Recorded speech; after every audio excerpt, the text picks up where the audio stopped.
हाँ जी बच्चों, तो हमने वो टीनोफोरा वाला पार्ट कंप्लीट कर लिया था ना। हमने लास्ट क्लास में टीनोफोरा कंप्लीट कर लिया था, है ना। और आज हमें स्टार्ट करना है कहां से बताओ।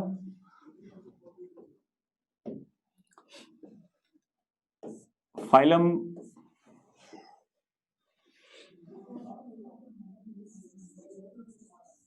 प्लेटी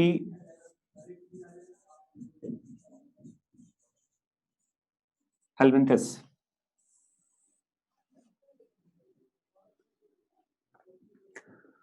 गुड आफ्टरनून, गुड आफ्टरनून। अभी काफी कम बच्चे इन्होंने भी ज्वाइन किया है, केवल 21 बच्चे ही आए अभी। कहाँ सब बच्चे क्रिसमस की पार्टी कर रहे हैं क्या? अच्छा, 350 का दिया था, तो 350 तो होने ही वाला है।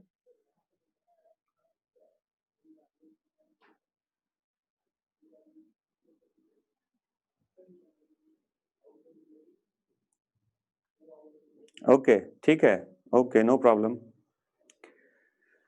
तो चलो 2 मिनट में और वेट कर लेता हूं मैं। Let's wait for 2 minutes.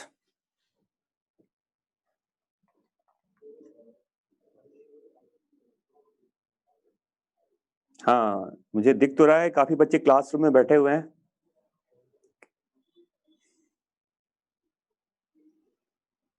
Yes, good.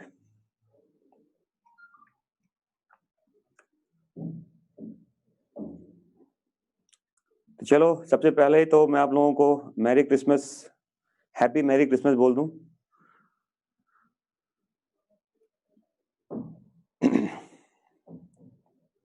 आप क्रिसमस के डे भी पढ़ाई कर रहे हैं, बड़ी अच्छी बात है।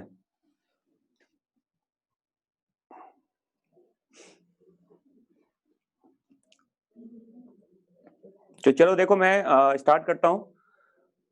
प्लेटे हेल्मिन्थिस ये नेक्स्ट फाइलम है, जिसको आप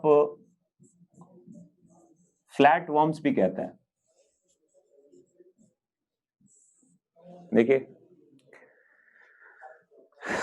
प्लेटी हेल्मिन्थिस को फ्लैट वर्म भी कहा जाता है क्योंकि इसका जो बॉडी होता है वो डॉर्सो वेंट्रली फ्लैटेंड होता है। फ्लैट वर्म्स क्यों कहते हैं इसको बताओ। तो आपके एनसीईआरटी में लिखा हुआ है कि दे हैव डॉर्सो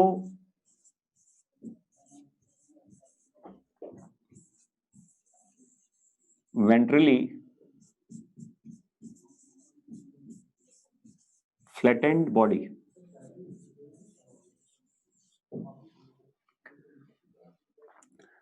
तो प्लेटी हेल्मिन्थिस को फ्लैट वर्म कहते हैं क्योंकि इसका जो बॉडी होता है वो डॉर्सो वेंट्रली फ्लैटेंड होता है ना। और अगर आप इस फाइलम का इनिशियल एड्रेस पूछा जाए कि ये कैसे आप इसको बताएंगे कि ये फाइलम क्या है, सबसे इनिशियल एड्रेस क्या है। देखो, अगर मैं इसको ऐसे बताऊं कि ये जो फाइलम होता है, इसको देखो, इसको ट्रिप्लोब्लास्टिक एसिलोमेट बाइलेट्रिया कहते हैं। देखिए, इस फाइलम को ट्रिप्लोब्लास्टिक एसिलोमेट बाइलेट्रिया कहा जाता है क्योंकि ये ट्रिप्लोब्लास्टिक होता है। पता आपको, इसमें एक्टोडर्म भी होता है, एंडोडर्म भी होता है, मेसोडर्म भी होता है। तो ये ट्रिप्लोब्लास्टिक एसिलोमेट है, यहाँ सिलोमिक कैविटी विजिबल नहीं है, और इसमें सिमेट्री बाइलेटरल होता है ना। तो ट्रू सेंस में जो ट्रिप्लोब्लास्टिक कंडीशन का अपीयरेंस है, ये इस फाइलम से स्टार्ट हो गया। देखो, अभी तक जो फाइलम पढ़ा था हमने वो डिप्लोब्लास्टिक थे, बट ट्रिप्लोब्लास्टिक कंडीशंस का जो फर्स्ट अपीयरेंस है ये इसी फाइलम में होता है, जिसको प्लेटी हेल्मिन्थिस कहते हैं। और यहीं से आप कह सकते हैं, यहीं से बाइलेट्रिया का भी बिगिनिंग है। बाइलेटरल सिमेट्री यहीं से स्टार्ट होता है ना। और आपको पता है कि इस फाइलम में ब्लाइंड सैक कैविटी होता है। जो गट होता है, देखो, जो इसका जो एलिमेंट्री कैनाल है उसको ब्लाइंड सैक कहते हैं। इसमें सिंगल ओपनिंग होता है, एक ही ओपनिंग से फूड का इजेशन भी है, इंजेशन भी होता है ना। तो इसको कहते हैं ब्लाइंड सैक बॉडी प्लान कहा जाता है, इसको ब्लाइंड सैक कैविटी कहते हैं इसको, ठीक है। और ये भी याद रखिएगा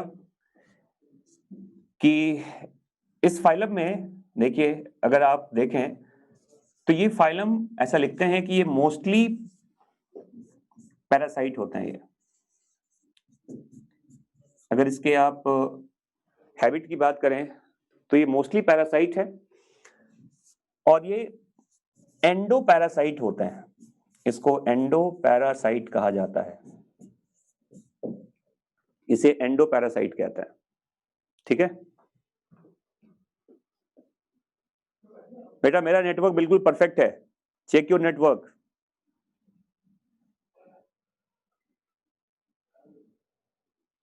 और किसी को ब्लड नजर आ रहा है? ये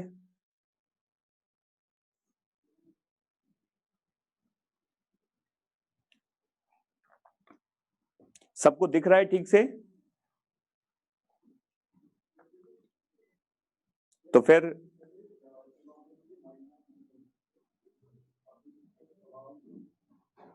तो सबको ठीक दिख रहा है, तो फिर ये निशांत बाबू को ये ब्लड नजर क्यों आता है? चलिए ठीक है बेटा, इससे अच्छा नेटवर्क अवेलेबल नहीं हो सकता, इससे अच्छा प्लेटफॉर्म भी अवेलेबल नहीं हो सकता जहां से पढ़ाया जा रहा है आपको। ये बेस्ट सेटअप है यहाँ पर, ठीक है। चलो तो यहाँ देखिए, तो मैंने कहा कि ये मोस्टली पैरासाइट्स होते हैं और इसे एंडो पैरासाइट कहा जाता है। ये बॉडी के अंदर के पैरासाइट्स होते हैं, है ना। और ये मोस्ट ऑफ द पैरासाइट्स आपके एलिमेंट्री कैनाल में एग्जिस्ट करता है। तो ये एंडो पैरासाइट्स हैं मोस्टली, नॉट ऑल। कुछ इसमें फ्री लिविंग भी होते हैं, मैं बताऊंगा इसके बारे में आपको बाद में, है ना। तो देखो ये सब इसका, और देखो ये एनिमल एक्वेटिक सिस्टम में भी मिलता है और ये टेरेस्ट्रियल भी होता है। एक्वेटिक भी होता है और ये टेरेस्ट्रियल भी होता है, ये भी याद रखिएगा। जिसका हैबिटेट है, ये एनिमल एक्वेटिक भी होते हैं और ये एनिमल टेरेस्ट्रियल भी होता है, ठीक है बच्चों। और अब यहां देखो,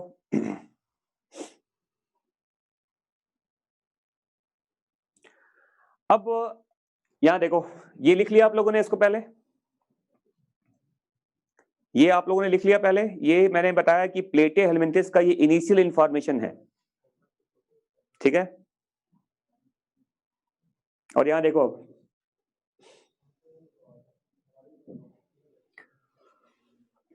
अब मैं आपको सीधा इसमें बताऊं, अगर इस फाइलम को मैं ऐसे क्लासिफाई करूं, देखो देखो, अब जो भी इसके डिफरेंस है, मैं पहले आपको इसके क्लास के बारे में बता दूं। देखो, इस फाइलम को हम 3 क्लास में डिवाइड करते हैं। देखो, जैसे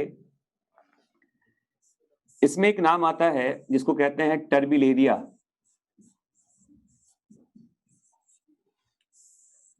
टर्बिलेरिया कहते हैं, देखो इसको, ये इसका फर्स्ट क्लास है, टर्बिलेरिया कहते हैं इसको। जो इसका दूसरा क्लास है, इसे कहते हैं ट्रिमेटोडा, इसे ट्रिमेटोडा कहते हैं। और जो इसका तीसरा क्लास है, इसको सिस्टोडा कहा जाता है,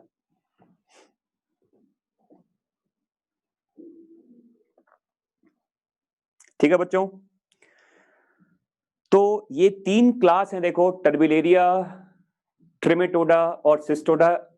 प्लेटे हेलमिंथिस एज ए फाइलम इसी 3 क्लास में हम डिवाइड करते हैं, टर्बिलेरिया, ट्रिमेटोडा एंड सिस्टोडा कहते हैं, ठीक है ना। और याद रखना कि इसका जो मेन, अगर आप डिफरेंस देखेंगे तो टर्बिलेरियंस जो होते हैं, देखो ये फ्री लिविंग होते हैं, ये फ्री लिविंग होते हैं। ट्रिमेटोडा ये सभी पैरासाइट होते हैं, ये सभी पैरासाइट होते हैं। और सिस्टोडा भी पैरासाइट होता है।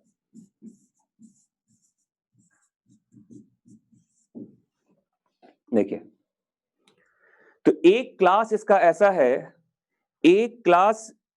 ऐसा है जो फ्री लिविंग है, जिसको आप टर्बिलेरिया कहते हैं, है ना।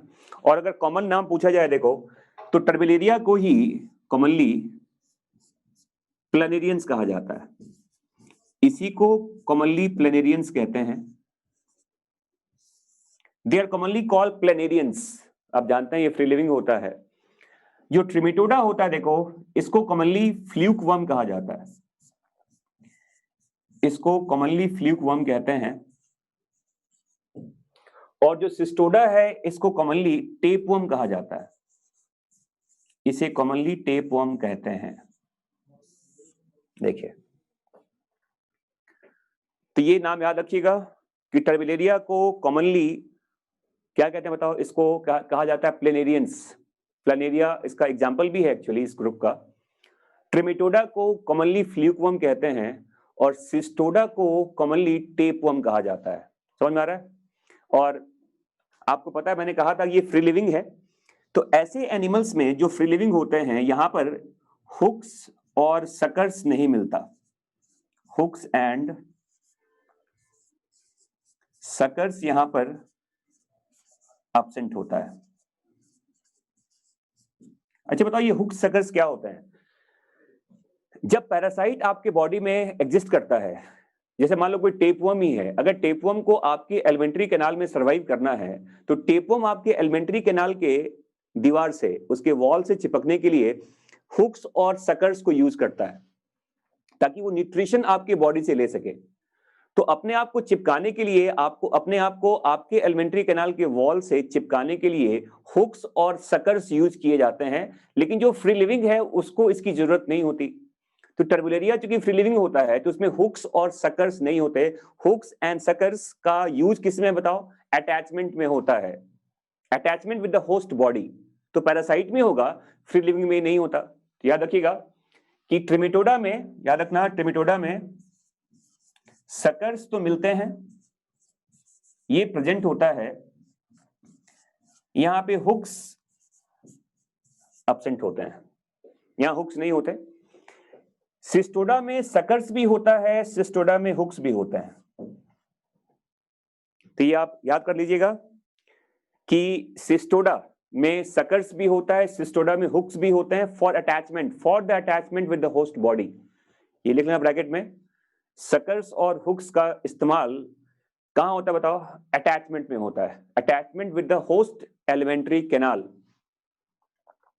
ठीक है बच्चों, समझ में आ गया? हाँ जी, दोनों के फंक्शन सेम ही हैं। दोनों के फंक्शन अटैचमेंट के लिए ही होते हैं। एक चीज का अटैचमेंट थोड़ा, मान लो अगर अगर अगर दोनों को यूज कर लिया जाए तो और अच्छे से अटैच हो सकता है आपके बॉडी से वो। तो सकर्स और हुक्स एक पैरासिटिक एडेप्टेशन कहा जाता है। याद रखना, सकर्स और हुक्स को पैरासिटिक एडेप्टेशन कहते हैं। होस्ट के बॉडी में अपने आप को अटैच करने के लिए ये एनिमल्स इस तरह के स्ट्रक्चर को यूज करते हैं, और टर्बुलेरिया में ये नहीं होता। समझ में आ गया सबको ये चीज? मेरे पास कोई पेज नहीं है बच्चों, मैं क्या तुम्हें पेज दिखाऊं? अजीब नॉनसेंस की बात कर रहे हो तुम यार। What kind of page I will show you? मैं पेज लेके बैठा हुआ हूं कि पिछला पीछे का क्या, कौन सा पेज था?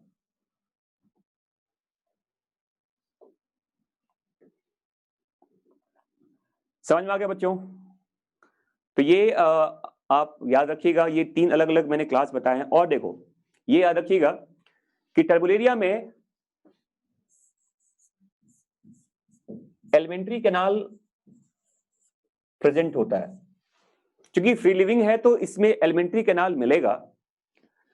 ट्रिमेटोडा में लिखा जाता है ये पुअरली डेवलप्ड होते हैं।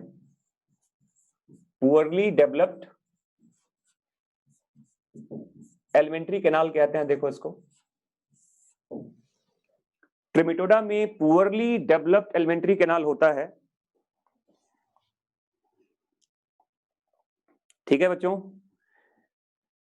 पुअरली डेवलप्ड एलिमेंट्री कैनाल कहा जाता है। और और जो सिस्टोडा होता है इसमें एलिमेंट्री कैनाल होते ही नहीं है।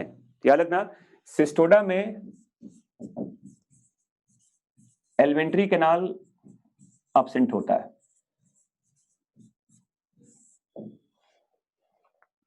ठीक है, और इसीलिए आपके एनसीईआरटी में लिखा हुआ है कि ऐसे जो एनिमल्स होते हैं जहां पे एलिमेंट्री कैनाल है ही नहीं, ये कैसे अपने न्यूट्रिशन को पूरा करेगा बताओ। तो ये एनसीईआरटी में लिखा हुआ है कि ये होस्ट के बॉडी से डायरेक्टली फूड को एब्जॉर्ब करता है। मतलब जो खाना आपने खाया है, जिस खाने को आपके एलिमेंट्री कैनाल में डाइजेस्ट किया गया है, उसी डाइजेस्टेड फूड को डायरेक्टली ये अपने बॉडी सरफेस से क्या करेगा, एब्जॉर्ब कर लेता है।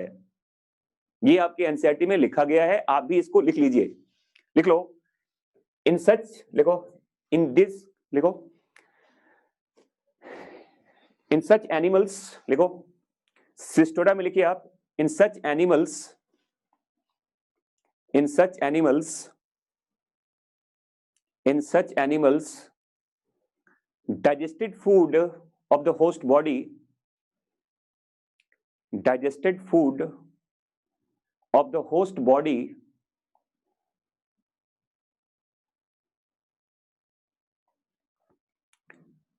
get absorbed directly, get absorbed directly from the body surface।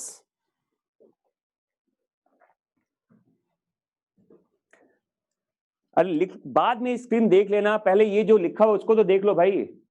मैं अभी नहीं ला सकता, पीछे का स्क्रीन क्या है मेरे पास अवेलेबल नहीं है वो। ये जो स्क्रीन आपके सामने है पहले इसको लिख लीजिए आप, इसके पहले का जो होगा वो बाद में लिख लेना, नहीं ये भी छूट जाएगा।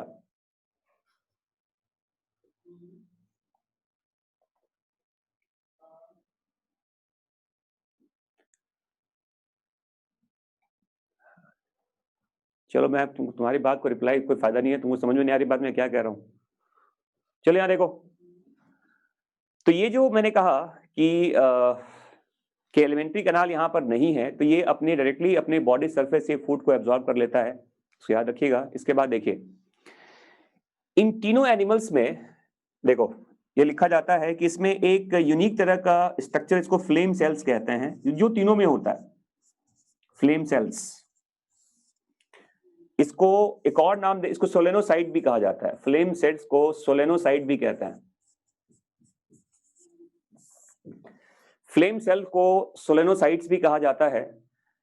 ये तीनों में मिलता है, ये टर्बिलेरिया में भी होता है, ट्रिमेटोडा में भी होता है, सिस्टोडा में भी होता है। और याद रखना कि ये जो तीनों, ये जो आपने देखा है फ्लेम सेल्स, ये इसका organ of excretion and osmo regulation कहते हैं। तो लिख लेना इसमें फ्लेम सेल्स का रोल क्या होता है, लिख लो, flame cells helps in excretion and osmoregulation. हाँ जी, लिख लेना कि फ्लेम सेल्स का रोल क्या है बताओ, flame cells helps in excretion and osmo regulation. ठीक है बच्चों, समझ में आ रहा है सबको ये चीज। फिर देखिए, ये याद रखना कि टर्बिलेरिया ये सभी हर्माफोडाइट होते हैं, ये सभी हर्माफोडाइट होते हैं। ट्रिमेटोडा भी हर्माफोडाइट होता है और सिस्टोडा भी हर्माफोडाइट होता है। तो ये लिख लीजिएगा, ये तीनों ही क्लास मोनेसियस होते हैं, ये तीनों ही हर्माफोडाइट होते हैं, तीनों हर्माफोडाइट होते हैं। ये कॉमन है, देखो तीनों में, ये तीनों में कॉमन है, हर्माफोडाइट हर्माफोडाइट हर्माफोडाइट कहते हैं। ठीक है, और इन तीनों में इंटरनल फर्टिलाइजेशन होता है। लिख लेना यहां पर, यहां भी इंटरनल फर्टिलाइजेशन है, यहां भी इंटरनल होता है, यहां भी इंटरनल होता है। जी हाँ, फ्लेम सेल्स तीनों में मिलते हैं, फ्लेम सेल्स तीनों में मिलते हैं, तीनों हर्माफोडाइट होते हैं, तीनों में इंटरनल फर्टिलाइजेशन होता है। ठीक है, और इन तीनों में इनडायरेक्ट डेवलपमेंट होता है, इन तीनों में इनडायरेक्ट डेवलपमेंट होता है। लार्वा सब में मिलेगा, लार्वा सभी में अवेलेबल होता है। ठीक है बच्चों, समझ में आ गया? तीनों में इनडायरेक्ट डेवलपमेंट है, तीनों में इंटरनल फर्टिलाइजेशन है, और तीनों में लार्वल स्टेज मिलता है। तो तीनों में क्या बताएंगे आप? इनडायरेक्ट डेवलपमेंट की बात करते हैं। क्लियर, समझ में आ गया सबको? तो इसको मैं अब यहां से हटाऊं, इस बोर्ड को, स्क्रीन को हटाऊं? चलिए ठीक है, सबने लिख लिया इसको? सबने लिख लिया इसको? गुड। चलिए अब देखो, अब मैं बता रहा हूं आपको एग्जाम्पल। देखिए पहले क्लास में, टर्बुलेरिया वाले क्लास में देखो, एग्जाम्पल है प्लानेरिया का। प्लानेरिया, इसको डगेजिया भी कहते हैं।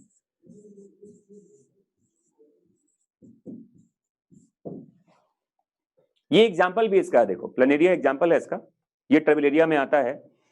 और ये इसलिए भी इंपॉर्टेंट नाम है प्लानेरिया कि इसमें हाईएस्ट रेट ऑफ रीजनरेशन कहते हैं, याद रखिएगा इसको।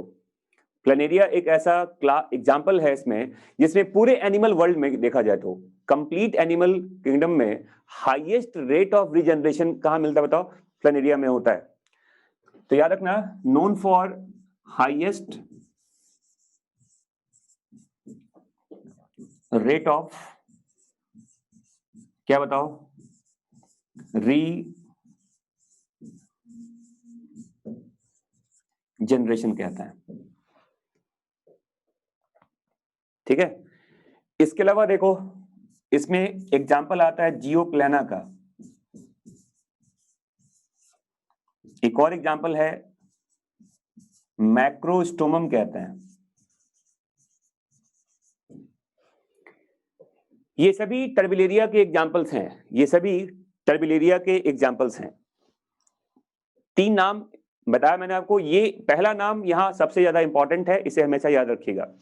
फिर देखो जो ट्रिमेटोडा होता है, जो ट्रिमेटोडा वाला ग्रुप है, देखो इसमें जो नाम आता है, देखो उसमें एक नाम है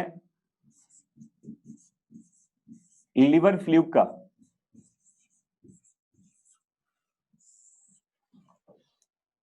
जिसको फैसियोला हिपैटिका कहते हैं, फैसियोला हिपैटिका कहते हैं, फैसियोला हिपैटिका कहते हैं इसको। ये एक्चुअली क्या है, देखो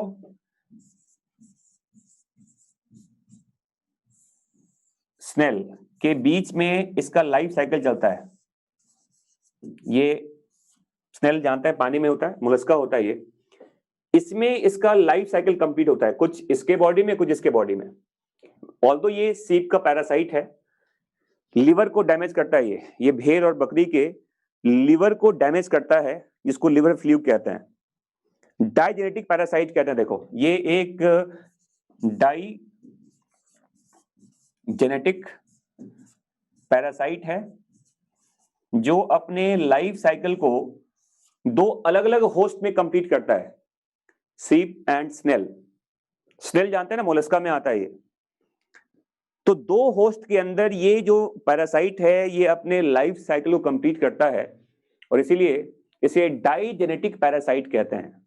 digenetic means this parasite completes their life cycle in two different hosts. लिख लेना इसका मतलब। डाइजेनेटिक का मतलब क्या बताओ? देखो सच पैरासाइट्स, देख लो, such parasite completes their life cycle, such parasite complete their life cycle in two different host। ठीक है बच्चों, समझ में आ गया? ठीक है ना, समझ में आ गया ये चीज? फिर देखो तो ये एग्जाम्पल हो गया देखो लिवर फ्लूक का। एक और एग्जाम्पल देखो यहां लिखते हैं, जिसको ब्लड फ्लूक कहते हैं।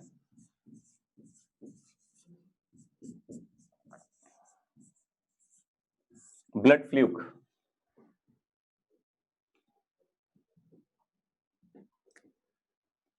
मैंने क्या बताया कि what are digenetic parasites, those parasites which complete their life cycle in two different host, जो अपने लाइफ साइकिल को दो होस्ट में कंप्लीट करे उसी को डायजेनेटिक पैरासाइट कहते हैं। समझ में आ गया? तो पैरासाइट देखो यहां पर सीप और स्नेल में पूरा होता है इसका लाइफ साइकिल। लिवर को डैमेज करता है ये, सीप और गोट के लिवर को डैमेज करता है ये, इसीलिए इसको लिवर फ्लूक कहा जाता है। एक और पैरासाइट है, देखिए इसका नाम ब्लड फ्लूक है। ये आपका ये ह्यूमन पैरासाइट है। देखो ये ब्लड फ्लूक जो होता है इसको, इसका साइंटिफिक नेम क्या है देखो, इसको सिस्टोस्टोमा कहा जाता है। इसे सिस्टोस्टोमा कहते हैं ब्लड फ्लूक को। और ये ह्यूमन पैरासाइट है, ये आपके बॉडी का पैरासाइट है, इसको ह्यूमन ब्लड पैरासाइट कहते हैं।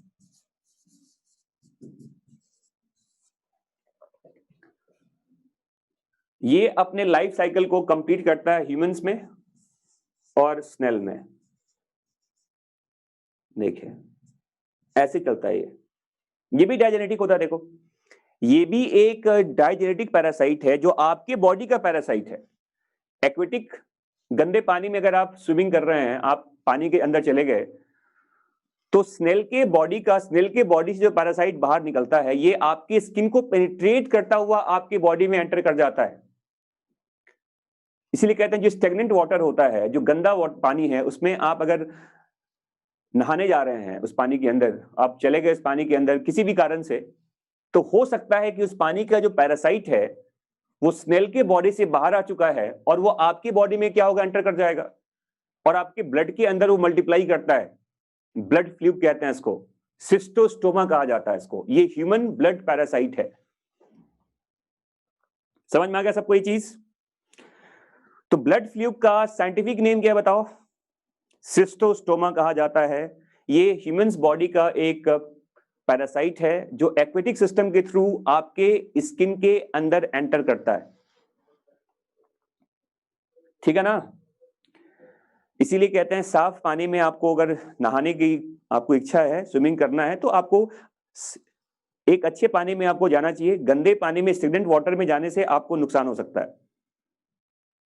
और ये भी इंपॉर्टेंट पार्ट है। देखो सिस्टोस्टोमा एक ऐसा एग्जाम्पल है जो डायसियस होता है। ये एक एक्सेप्शन भी है, देखो याद रखिएगा।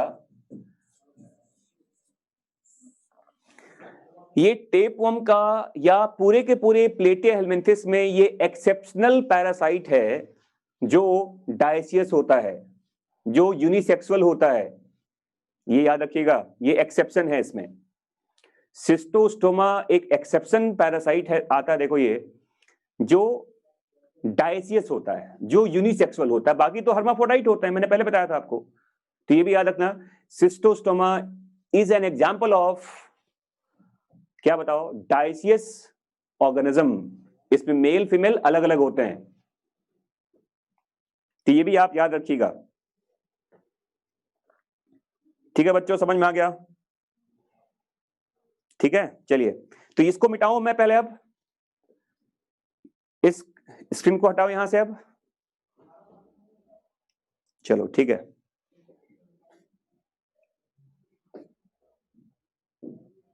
देखो अब मैं बता रहा हूं आपको example of Cestoda.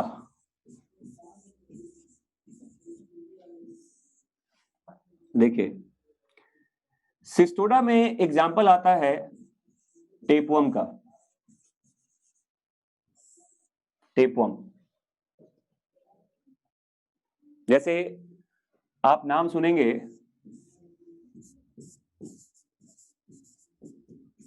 Taenia solium, एक नाम है टेनिया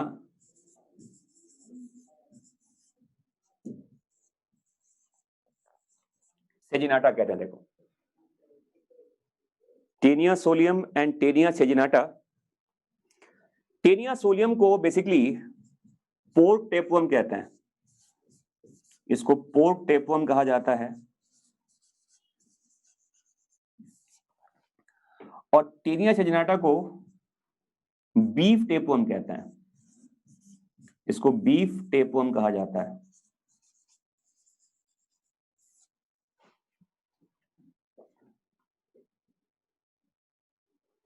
ठीक है, जो लोग पोर्क खाते हैं, जो लोग सुअर का मांस खाते हैं, पिग का जो उसका जो मीट खाते हैं, उनमें टेनिया सोलियम के होने के चांसेस हैं। और जो लोग बीफ कंज्यूम करते हैं, है ना, उन लोगों में टेनिया सेजिनाटा के होने के चांसेस रहते हैं। तो याद रखिएगा इसको। और ये सभी एक डायजेनेटिक पैरासाइट्स हैं। अगर जैसे देखो, ये देखो इस तरह का स्ट्रक्चर होता है इसका।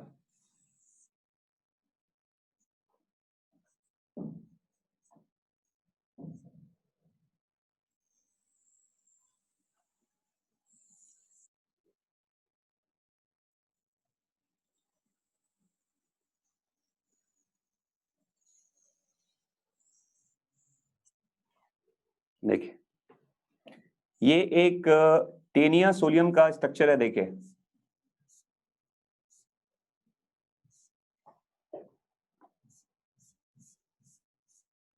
ये टेनिया सोलियम का स्ट्रक्चर है।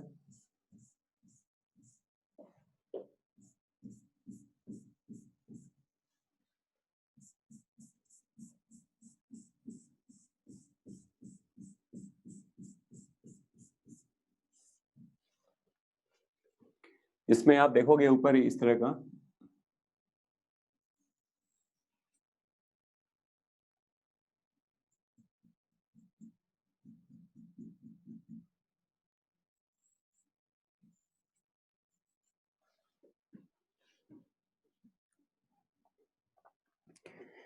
ये टेनिया सोलियम का देखो स्ट्रक्चर है। और एक टेनिया सोलियम खुद में लगभग 4 मीटर तक लंबा हो सकता है, 4 मीटर इसका लेंथ हो सकता है।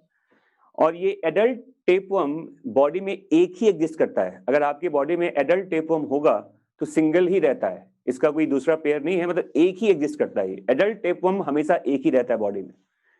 एक टेपवर्म का लेंथ 4 मीटर तक लंबा होता है। रिबन शेप्ड कहते हैं, रिबन जैसा होता है, फ्लैट होता है। टेप मतलब रिबन होता है, पतला सा होता है स्ट्रक्चर। ये विजिबल है, आप नेकेड आई से देख सकते हैं इसको, है ना। अब 4 मीटर लंबा तो देख ही सकते हैं ना इसको। और देखो इसमें क्या क्या चीजें होती हैं। ये इसका हेड होता है, हेड, और इसको इसका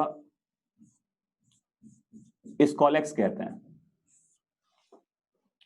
और इसी हेड में देखो, इसमें ये इसका हुक्स लगा होता है।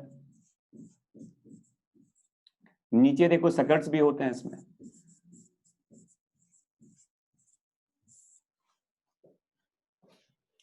इसके बाद देखो ये बीच में ये जो पार्ट है इसका, ये इसका नेक कहते हैं, नेक, नेक कहा जाता है, देखो इसको। और बचे हुए पार्ट्स को ये देखिए, यहां पर जो रिमेनिंग पार्ट है, यहां से लेके पूरा देखो, ये पूरा जो पार्ट आप देख रहे हो इसका, इसे कहते हैं स्ट्रोबिला, इसे स्ट्रोबिला कहते हैं। तो कहने का मतलब ये है, RELR क्या लिखा हमने, कहां लिखा RELR? हाँ, ये कहां लिखा हमने RELR? ये देखो यहां पर। तो ये मैंने कहा कि ये देखो, ये हुक्स है, ये हेड के अंदर, हेड को स्कॉलेक्स भी कहते हैं, हुक्स है, सकर्स है, और देखो ये बीच में नेक का पार्ट होता है। नेक के बाद ये पूरा जो हिस्सा है ये स्ट्रोबिला है। देखो ये स्ट्रोबिला कहते हैं, ये पूरा हिस्सा स्ट्रोबिला होता है। और स्ट्रोबिला के एक जो सेगमेंट होता है, देखो स्ट्रोबिला के एक सेगमेंट को प्रोग्लॉटिड कहा जाता है। देखिए ये पूरा यहां से लेके यहां तक स्ट्रोबिला होता है, और स्ट्रोबिला के एक सेगमेंट को प्रोग्लॉटिड कहा जाता है।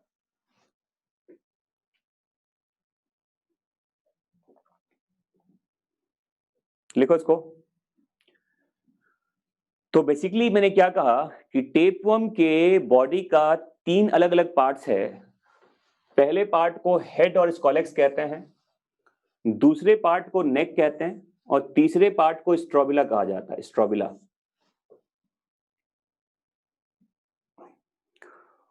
और स्ट्रोबिला के एक सेगमेंट को प्रोग्लॉटिड कहा जाता है। तो लिख लो पहले इसको कि हेड में क्या क्या होता है। देखो, हेड वाले पार्ट में हुक्स भी होता है, सकर्स भी होते हैं।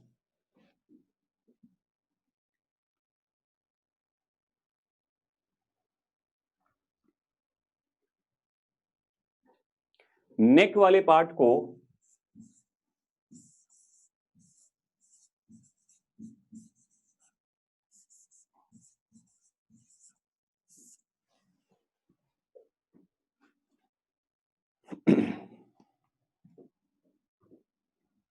स्कॉलेक्स कहते हैं। स्कॉलेक्स, हेड को स्कॉलेक्स कहा जाता है। देखो, SCO, यहां देखिए ऐसे,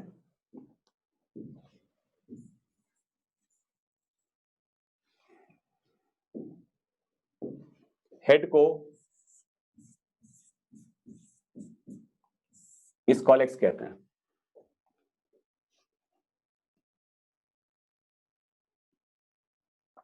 ठीक है,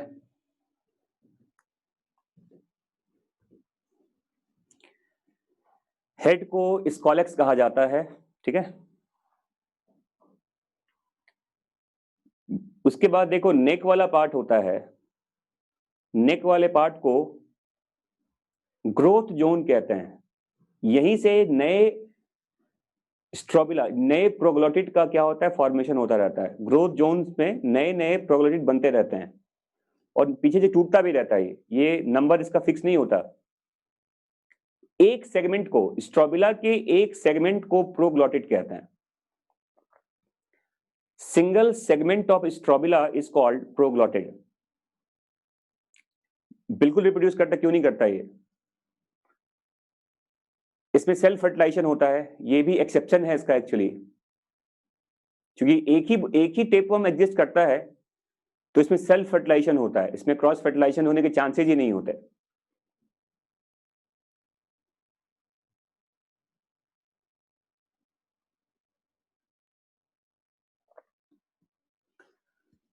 तो याद रखिएगा, ग्रोथ जोन क्यों कहते हैं बताओ? तो यहां पे लिखते हैं फॉर्मेशन ऑफ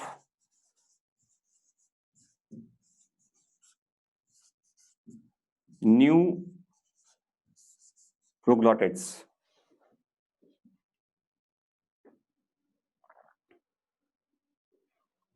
ठीक है,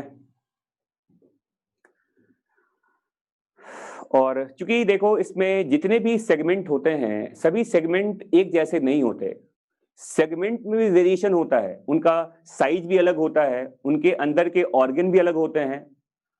तो ये फॉल्स सेगमेंटेशन कहते हैं इसको, ये स्यूडो सेगमेंटेशन कहा जाता है।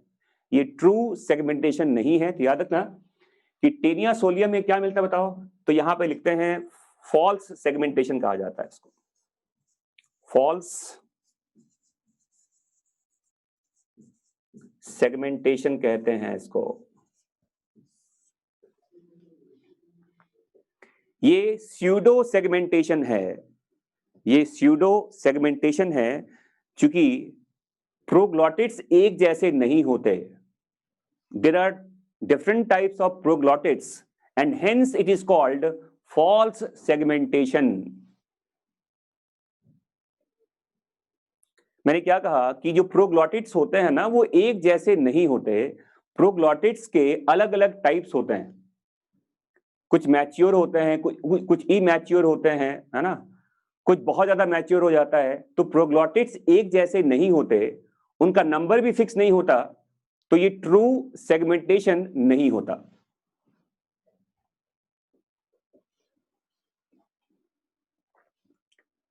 ठीक है बच्चों,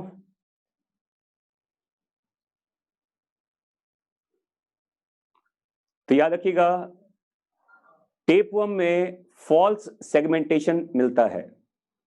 टेपवर्म में फॉल्स सेगमेंटेशन मिलता है, स्यूडो सेगमेंटेशन कहते हैं इसको। ठीक है।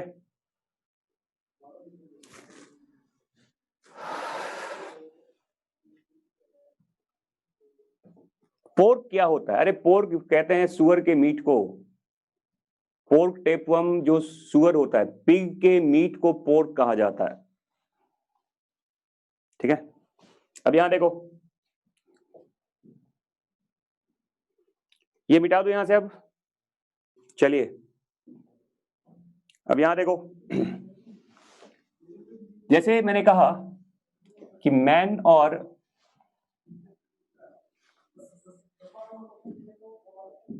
देखो, जैसे मैन है, अब मैन के फीकल मैटर से देखो, इसके फीकल मैटर में एक स्ट्रक्चर्स को ऑन्कोस्फीयर कहा जाता है। ऑन्कोस्फीयर ये क्या है बताओ? ये एग ऑफ टेपवर्म होता है, इसे कहते हैं इंसिस्टेड एग ऑफ टेपवर्म कहा जाता है। देखो, मान लो ये आदमी बीमार है, इसमें टेनिया सोलियम है। एक आदमी के एलिमेंट्री कैनाल में मान लो टेनिया सोलियम एग्जिस्ट कर रहा है, टेपवर्म उसके बॉडी में है। तो उस टेपवर्म में जब फर्टिलाइजेशन होगा, वो सेल्फ फर्टिलाइजेशन करता है। मैंने पहले कहा था कि टेपवर्म में सेल्फ फर्टिलाइजेशन होता है। तो अब उस आदमी के फिकल मैटर से उस टेपवर्म का जो एग होता है वो बाहर आता है। उस एग को ऑन्कोस्फीयर कहते हैं, ध्यान रखना। और देखो, इस ऑन्कोस्फीयर से अब ये कहां चला गया? देखो, पिग एलिमेंट्री कैनाल में। अब पिग जानते हैं, पिग जो होता है वो ह्यूमन के फिकल मैटर को फीड करता है। तो ऑन्कोस्फीयर कहां चला जाएगा? पिग के एलिमेंट्री कैनाल में। और पिग में जाने के बाद देखो, वो कन्वर्ट होता है किसमें? देखो, एक लार्वा का नाम, इसको हेक्साकेंथ लार्वे कहते हैं। ये लार्वा फिर बनता है, देखो, सिस्टी, देखिए ऐसे सिस्टी सर्कस लार्वा कहते हैं। देखो, ये सब कुछ पिग में मिलेगा। देखो, ये सारा स्ट्रक्चर पिग में होता है। और ये लार्वा ही अब देखो, जब कहते हैं uncooked pork eaten by man, तो देखो आदमी चला गया वो।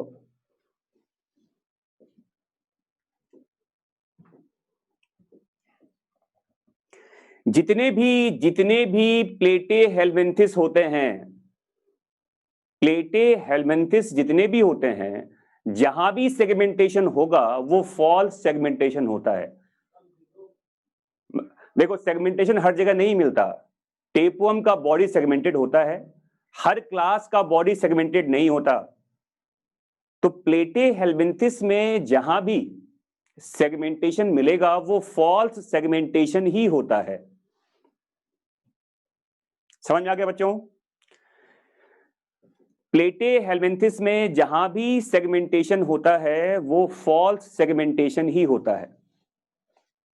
ट्रू सेगमेंटेशन मैंने बताया था 3 ही जगह मिलता है, आर्थ्रोपोडा में, कॉर्डेटा में और एलिडा में मिलता है बस। फिर से देखो, मैं बता रहा हूं, लाइफ साइकिल देखो, ये है टेनिया सोलियम का लाइफ साइकिल है। देखो, ये एक आदमी जो बीमार है, इस आदमी को मान लो इसमें क्या है बताओ? इन्फेक्शन है। किसका? Infection of Taenia solium. इस आदमी के एलिमेंट्री कैनाल में टेनिया सोलियम एग्जिस्ट कर रहा है मान लो। तो टेनिया सोलियम के जो पैरासाइट हैं बॉडी के अंदर, उस आदमी के बॉडी के अंदर टेनिया सोलियम खुद में सेल्फ फर्टिलाइज करता है। तो टेनिया सोलियम में क्या होता है? सेल्फ फर्टिलाइजेशन तो वो क्या बनाएगा बताया, वो एग बनाएगा। फर्टिलाइजेशन के बाद क्या बनेगा, एग, और वो एग इंसिस्टेड होता है, सिस्ट वॉल के अंदर बंद रहता है, और आदमी के फिकल मैटर के साथ वो बाहर निकल के आएगा। देखो, तो आदमी के, ह्यूमन बींग्स के फिकल मैटर के साथ वो जो एग बाहर आया है, उसी एग को ऑन्कोस्फीयर कहा जाता है। इंसिस्टेड एग कहते हैं किसका, टेनिया सोलियम का। क्लियर, समझ में आ गया यहां तक सबको? और आप जानते हैं कि इंडिया एक ऐसी कंट्री, या किसी भी कंट्री की बात करें अगर ये फिकल मैटर केवल ओपन स्पेस में है जहां पर पिग उसको खा सकता है, आप जानते हैं कि जो पिग होते हैं, जो स्ट्रीट पिग होते हैं, वो इस तरह के फिकल मैटर को कंज्यूम कर जाता है। तो पिग ने क्या किया, पहले उस फिकल मैटर को खाया, तो उस फिकल मैटर के साथ ऑन्कोस्फीयर भी उसकी बॉडी में चला गया, और उसके बॉडी में जाने के बाद लार्वा बनता है पिग के अंदर। अब वो लार्वा में कन्वर्ट हुआ, पहले ये बनता है, देखो हेक्साकेंथ लार्वा कहते हैं, देखो हेक्साकेंथ लार्वे कहते हैं। ये लार्वा फिर बनता है सिस्टीसर्कस लार्वा बन जाता है। देखो ये लार्वा सब पिग के बॉडी में ही होता है, ये सभी पिग के बॉडी में ही होता है। और ऐसे पिग को, अगर ऐसे पोर्क को आपने अच्छे से कुक नहीं किया, अनकुक्ड मतलब कच्चा थोड़ी खाएंगे आप, आपने उसको ठीक से नहीं पकाया, अच्छे से उसको नहीं पकाया, और ऐसे पोर्क को अगर एक आदमी खा लेगा, तो यही लार्वा अब आपके बॉडी में आने के बाद एडल्ट टेपवर्म में कन्वर्ट हो जाता है। समझ में आ गया बच्चों? अगर एक आदमी, क्या लिखा है देखो, अनकुक्ड पोर्क, देखिए मैं क्या बोल रहा हूं, अनकुक्ड कहने का मतलब जो प्रॉपरली कुक्ड नहीं है, जिसको आपने ठीक से नहीं बनाया, जिसको आपने ठीक से आग पे नहीं पकाया, तो वो लार्वा जिंदा रहेगा ना उसमें, उस पोर्क में। और यही लार्वा जब एक आदमी के बॉडी में पहुंच जाएगा, तो यही लार्वा बाद में एक एडल्ट टेपवर्म में कन्वर्ट हो जाता है।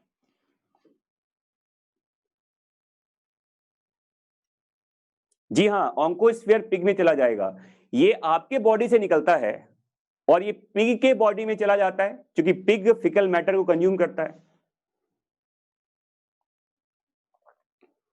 समझ में आ गया बच्चों? तो मैंने कहा था ना, इसीलिए क्या बोलते हैं बताओ, इसको भी क्या बोलते हैं, इसे भी डाई जेनेटिक पैरासाइट कहते हैं।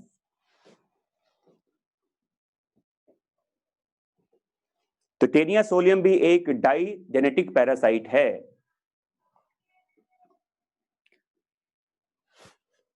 समझ में आ गया बच्चों सबको?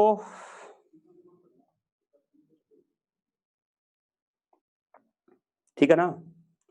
और जो लोग बीफ खाते हैं, है ना, बीफ समझते हो ना, बफेलो या फिर जो कैटल्स वगैरह का जो मीट खाते हैं, इन लोगों में टेनिया सेजनाटा का इन्फेक्शन होता है, क्योंकि कैटल्स में टेनिया सेजनाटा होता है। जो लोग बीफ खाते हैं उनमें टेनिया सेजनाटा का इन्फेक्शन होगा, और जो लोग पोर्क कंज्यूम करते हैं उनमें टेनिया सोलियम के इन्फेक्शंस होते हैं।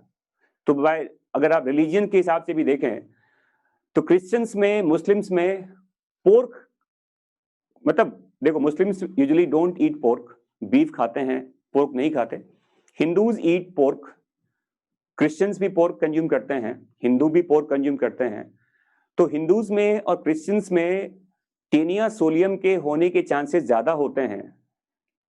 मुस्लिम्स में क्योंकि वो बीफ कंज्यूम करते हैं, वो पोर्क नहीं खाते, तो उनमें टेनिया सेजनाटा के होने के चांसेस क्या बताओ, ज्यादा होते हैं। समझ में आ गया सबको? समझ में आ गया बच्चों सबको? ठीक है, तो ये मैंने बता दिया। अब देखो कुछ और भी टेपवर्म वगैरह होते हैं जो अलग अलग जानवर में होते हैं। जैसे एक नाम देखो आता है, एक नाम है देखो इकाइनोकोकस, इसको डॉग टेपवर्म कहते हैं। ये नाम भी याद रखिएगा, इकाइनोकोकस को डॉग टेपवर्म कहा जाता है। ये भी इसी का एग्जाम्पल है एक्चुअली, ये भी इसी सिस्टोडा का एक तीसरा एग्जाम्पल है। Taenia solium, Taenia सेजनाटा, Echinococcus, Echinococcus को डॉग टेपवर्म भी कहते हैं। ये कुत्ते के अंदर का पैरासाइट होता है।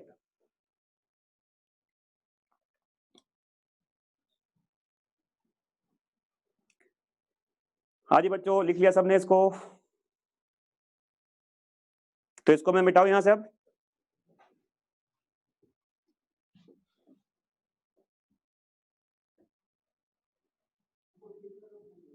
तो लिख लो ना, मैं कहां मना कर रहा हूं तुम्हें। लिखिए इसको, ये भी यहां पे ऐड कर लीजिएगा। ये दोनों जो लार्वा होता है प्रेजेंट इन पिग लिखते हैं, प्रेजेंट इन पिग। ठीक है, चलिए चलो मैं क्वेश्चन पूछ रहा हूं आपसे अब, तो इसको हटा दो यहां से अब।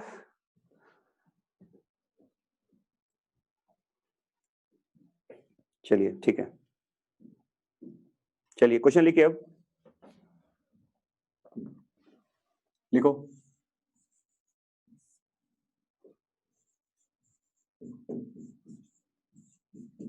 Which of the following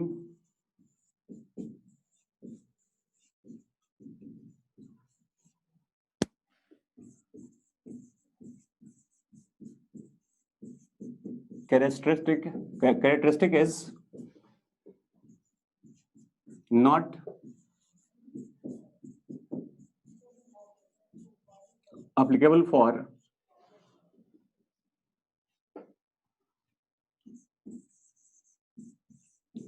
tapeworm?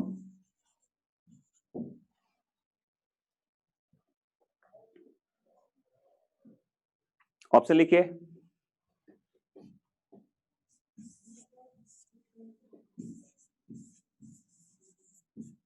Double ventral solid nerve cord is present. Number 2,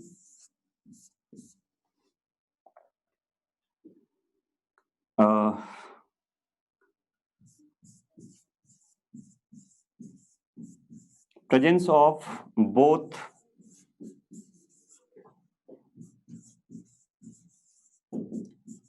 longitudinal and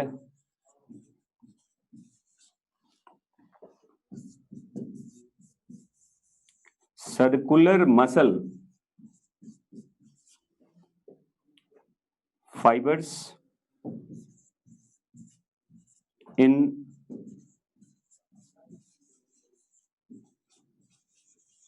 body wall. Number 3,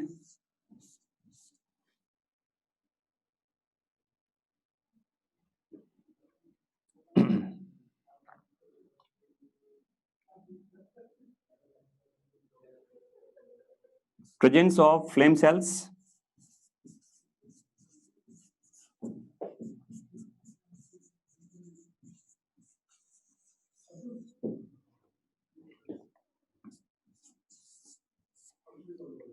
and 4th,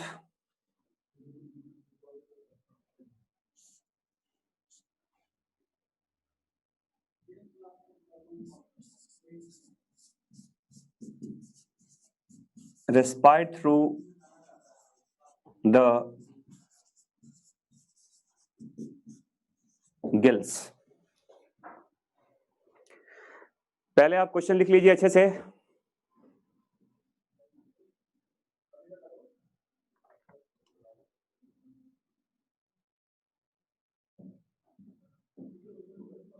तो आपको इसका बताना है इसमें कौन सा कैरेक्टरिस्टिक एप्लीकेबल नहीं है।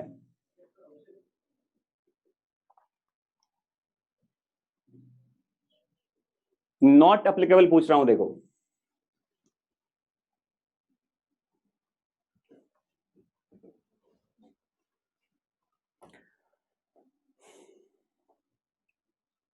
तो देखो ये कुछ एक्स्ट्रा इंफॉर्मेशन मैं बता दूं आपको। देखो नर्व कॉर्ड क्या होता है जानते हैं? जैसे आपकी बॉडी में स्पाइनल कॉर्ड है ना? रीढ़ की हड्डी के बीचों बीच एक नर्व कॉर्ड, उसको स्पाइनल कॉर्ड कहते हैं, ये सबको पता है। ये जानते हैं आप ना कि आपके बॉडी के पीछे की तरफ नर्व कॉर्ड है, वो डॉर्सल नर्व कॉर्ड होता है जो सिंगल होता है, हॉलो होता है। याद रखना, कॉर्डेट में नर्व कॉर्ड हमेशा सिंगल होता है, डॉर्सली प्लेस्ड होता है, हॉलो होता है।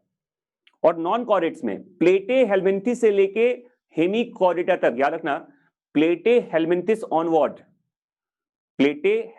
ऑनवर्ड नर्व कॉर्ड हमेशा डबल होता है, सॉलिड होता है और वेंट्रल पार्ट में होता है।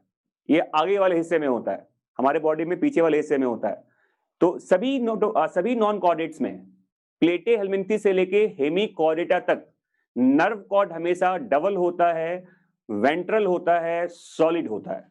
तो ये सब में होगा, ये सभी प्लेटे हेलमिंथिस में अवेलेबल होता है, ठीक है ना। और देखो, चूंकि ट्रिप्लोब्लास्टिक है यहां पर, तो इसके बॉडी वॉल में दोनों तरह के मसल फाइबर्स, ये आप में भी होता है, लॉन्गिट्यूडनल सर्कुलर पढ़ा होगा आपने एलिमेंट्री कैनाल वाले पार्ट में। तो इसके बॉडी में भी लॉन्गिट्यूडनल मसल फाइबर होता है और सर्कुलर मसल फाइबर भी होते हैं, तो ये भी सब में अवेलेबल है। ये केवल यही नहीं, सभी प्लेटे हेलमिंथिस में भी ये प्रेजेंट होता है। क्लियर, समझ में आ गया। ये तो जानते ही आप, फ्लेम सेल्स तो होता ही होता है। तो एलिमिनेट करोगे आप, तो गिल्स यहां से कहां आ गया बताओ। ये तो मोस्टली एनारोबिक मोड में रेस्पायर करता है, गिल्स की यहां कोई संरचना नहीं होती, तो गिल्स यहां प्रेजेंट नहीं होता, ये अपने बॉडी सरफेस से एक्सचेंज कर लेता है, तो गिल्स यहां पर नहीं होते। And the answer is fourth one. तो किसी भी प्लेटे हेलमिंथिस में बॉडी सरफेस से वो गैसेस एक्सचेंज करता है, वहां गिल्स नहीं मिलते। गिल्स का जो बिगिनिंग है ये होगा एनिलिडा वाले फाइलम से, इसके पहले कहीं गिल्स वगैरह नहीं होता। तो आंसर क्या बताओ, इसका आंसर हो गया fourth one. Answer is fourth one. समझ में आ गया बच्चों। And that's all about the phylum platyhelminthes. अब नेक्स्ट क्लास में मैं आपको बताऊंगा नेक्स्ट फाइलम जिसका नाम है एस्टेलमिन्थस। चलिए ठीक है, बाय बाय, टेक केयर।